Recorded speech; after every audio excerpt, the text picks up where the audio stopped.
ডাঙাকে এসেছি একটু বেলফুল তুলবো বলে। চলুন আপনাদের দিকে বেলফুলের বাগানটা দেখাই। আর বিকেলবেলায় আমি আজকে একটা টিফিন তৈরি করব, যেটা বাচ্চাদেরও খুব মজাদার খেতে লাগে আর চায়ের সঙ্গেও কিন্তু খুবই সুন্দর লাগবে। প্রথমে আপনাদের দিকে আগে বাগানটা দেখাই, আসুন।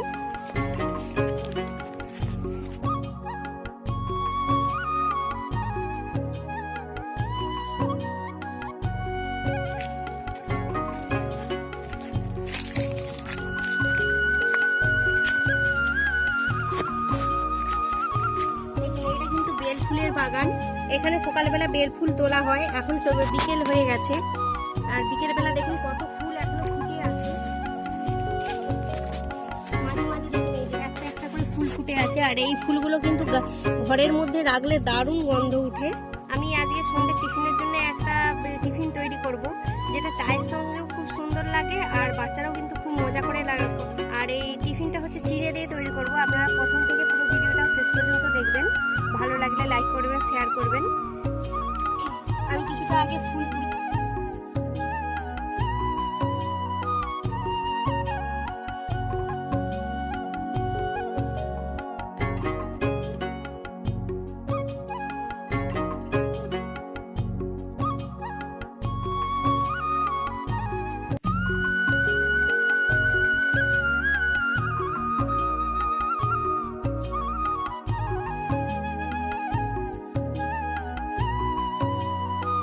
গাছগুলো দেখুন আগে লাগানো, এই গাছগুলো কত বড় বড় আর ওইগুলো পরে লাগানো, ওইগুলো ছোট ছোট।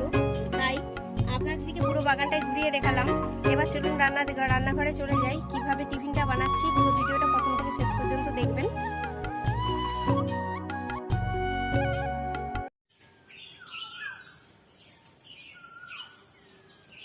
রান্নার জায়গায় চলে এসেছি। চলুন এই রেসিপিটার জন্য কি কি নিয়েছি প্রথমে বলে দিই।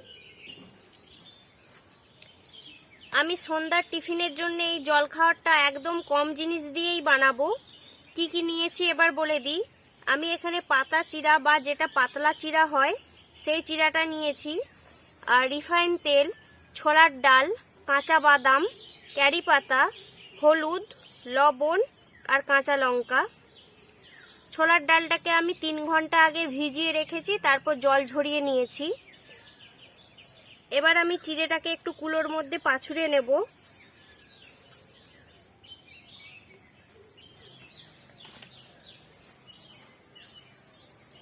এই চিড়েটা কিন্তু না পাছুড়লেও হয়, পরিষ্কারই থাকে।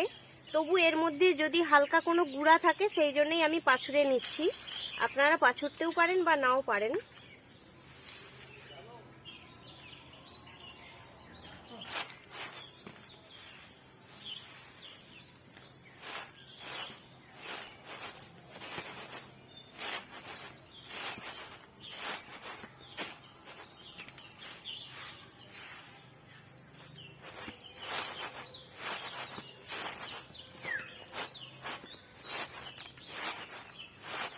এর মধ্যে দেখুন তেমন একটা গুঁড়ো নেই, একদম হালকা হালকা গুঁড়ো আছে। এই চিড়াটা কিন্তু একদম পরিষ্কারই আছে।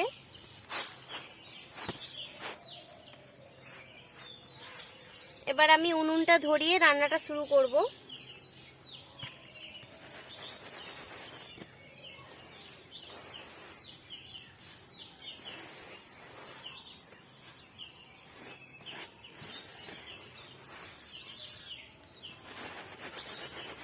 গরম হয়ে গেছে, আমি এবার কড়ার মধ্যে শুকনো চিড়েগুলোকে দিয়ে দেব।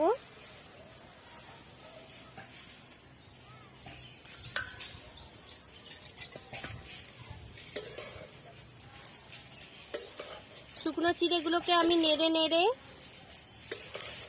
হালকা ভেজে নেব।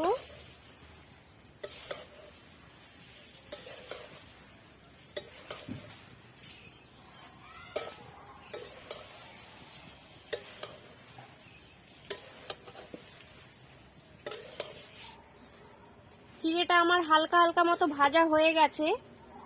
এবার আমি চিড়েটা নামিয়ে নেব।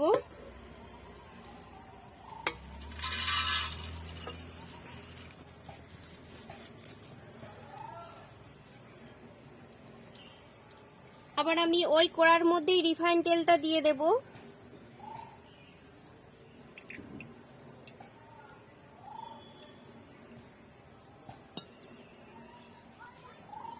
চিড়েগুলো দেখুন কড়ার মধ্যে নেড়ে নিতে কতটা একটু ক্রিস্পি টাইপের হয়ে গেছে, ওই জন্যই কড়ার মধ্যে চিড়েটা একটু নেড়ে নিলাম।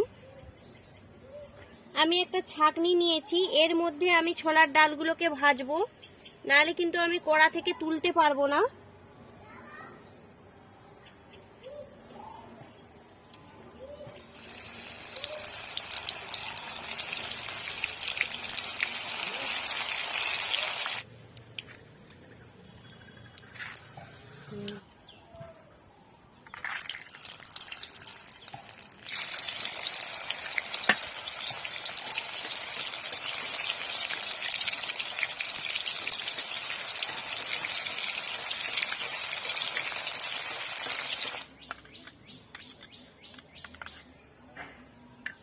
ডালগুলো সব ভাজা হয়ে গেছে, আমি এবার বাদামগুলোকে ভেজে নেব।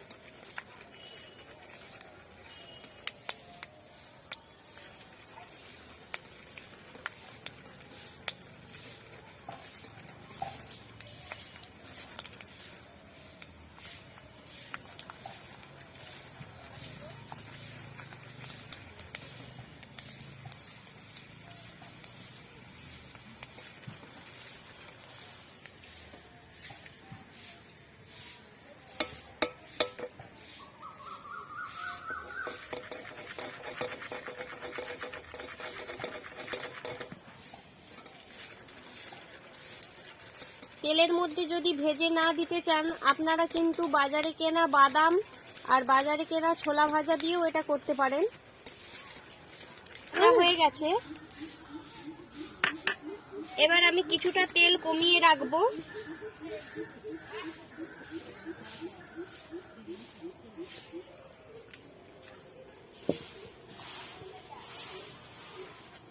এবার এই তেলের মধ্যে 5টা কাঁচা লঙ্কা চেরা দিয়ে দেব, কারি পাতা দিয়ে দেব,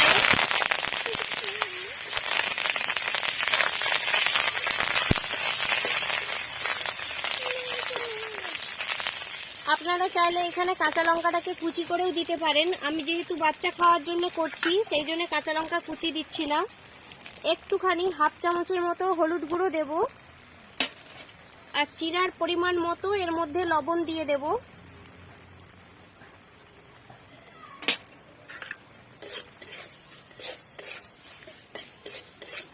এটা এবার ভালো করে নেড়ে চিড়াগুলোকে আস্তে আস্তে এর সঙ্গে মিশিয়ে দিতে হবে।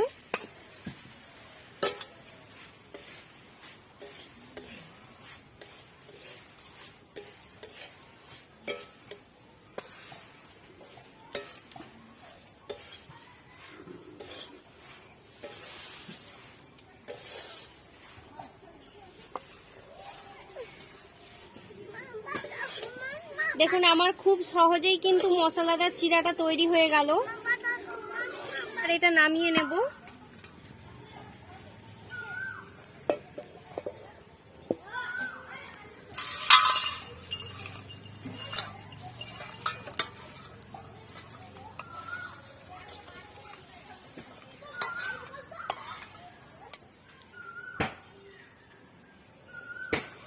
দেখুন আমার সন্ধ্যার টিফিনের জন্য মশলা চিড়াটা তৈরি হয়ে গেছে।